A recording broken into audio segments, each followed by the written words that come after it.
하나님의 구속.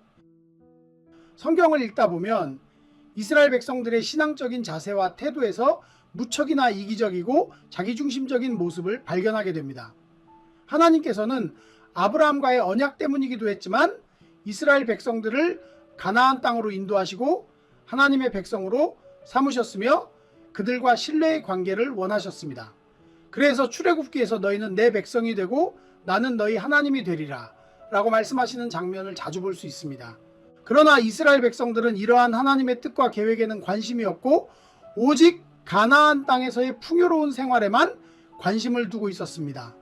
우리 옛말에 제사보다 제밥에 관심이 있다는 말처럼 그들의 마음은 풍요를 허락하시는 하나님보다 풍요 자체에만 관심을 두고 있었던 것입니다. 이것이 비단 이스라엘 백성들만의 문제겠습니까? 오늘날 역시 이러한 자세와 태도로 신앙생활하시는 분들이 많습니다. 하나님께서 우리를 죄 가운데서 자유하게 하시고 우리와 새로운 관계를 맺으셨지만 하나님의 구속보다 살아가는 데 필요한 축복이나 형통을 더 중요하게 생각합니다. 그러나 그러한 자세와 태도는 하나님의 구속의 은혜를 저버리는 태도이며 스스로 하나님의 진노를 불러들이는 결과가 되고 맙니다. 이스라엘 백성들은 그들의 불신앙으로 인해 공형과 곤란이 얼마나 많았습니까?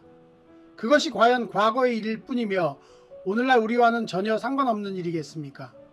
물고기가 물을 떠나 살 수 없고 새가 하늘이 없이는 살 수 없듯이 하나님의 구속을 받은 우리가 하나님의 은혜를 떠나서 살 길이 있겠습니까? 비록 육신은 아무런 문제가 없고 자신의 환경은 아무런 변화가 없을지라도 그 영혼은 이미 하나님의 은혜에서 떠나 심판을 향하여 나아가고 있는 것입니다. 좋은 열매든 나쁜 열매든 그것이 자라고 열매를 맺기까지는 시간이 걸립니다. 그 열매가 완전히 우리 눈에 드러나게 될 때에는 이미 돌이킬 수 없고 막을 수도 없는 상황이 되고 맙니다. 하나님의 구속의 은혜를 벗어나는 일은 우리의 멸망을 초래할 뿐이므로 우리의 신앙 자세가 흐트러지고 변질되지 않기 위해 정신 차리고 살아야 합니다. 인간은 아무런 문제가 없을 때에는 먼 미래를 생각하지 못합니다. 만일 우리가 10년 후나 20년 후에 자기 모습을 볼 수 있다면 오늘을 사는 삶의 자세가 많이 바뀔 것입니다. 저 역시 20대 아니 30대 때 지금 아는 것만큼만 알았더라면 그때 그렇게 살지 않았을 거라고 생각합니다.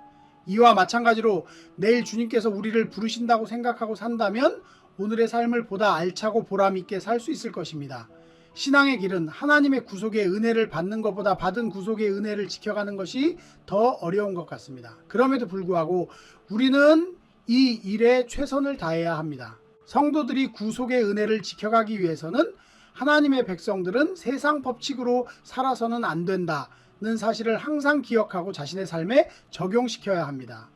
많은 성도들이 신앙 안에 들어와 살면서 여전히 세상 법칙으로 살아가려 합니다.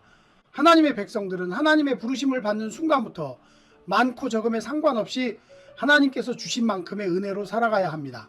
우리에게 허락하신 분량에 감사하며 주님 안에서 평안을 잃지 않고 살아가는 것이 하나님께서 허락하시지 않으신 것을 얻기 위해 피땀을 흘리며 고생하는 것보다 나은 인생입니다. 설령 그렇게 해서 원하는 것을 얻는다고 할지라도 그 삶에는 참된 평안이 없고 참된 만족도 없습니다. 하나님께서 우리를 구속의 은혜로 부르실 때에는 아무 조건 없이 부르시지만 우리를 부르시고 난 후에는 우리가 더 이상 옛날 방식대로 살지 않기를 원하십니다. 그렇게 하나님께서 원치 않으시는 삶을 산다면 참된 만족이나 평안은 주어지지 않을 것입니다. 하나님께서 우리를 구속하실 때에는 우리를 향한 분명하고 확실한 목적이 있습니다. 우리는 그 목적을 위해 구속의 은혜를 입은 것입니다. 우리 삶의 목적이 이 땅에서 그저 잘 먹고 잘 살다가 죽어서 천국에 가는 것이라면 우리 삶이 무슨 의미가 있겠습니까? 우리의 삶은 하나님의 구속의 은혜를 받은 그 순간부터 이 세상의 것들을 바라보고 사는 삶이 아니라 저 하늘의 것들을 바라보고 사는 삶이 되어야 합니다. 그래야만 근시안적인 삶의 자세를 버리고 영혼을 추구하는 삶이 될 것이며 하루하루가 참된 기쁨과 만족으로 충만해질 것입니다.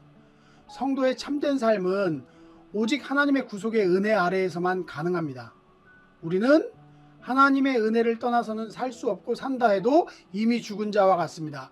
그러므로 여러분 모두 하나님의 구속의 은혜 가운데 하나님께서 허락하신 믿음의 분량과 분복대로 사시기를 소망합니다. 구독, 좋아요, 알림 설정 해주세요. Subscribe like, set notifications,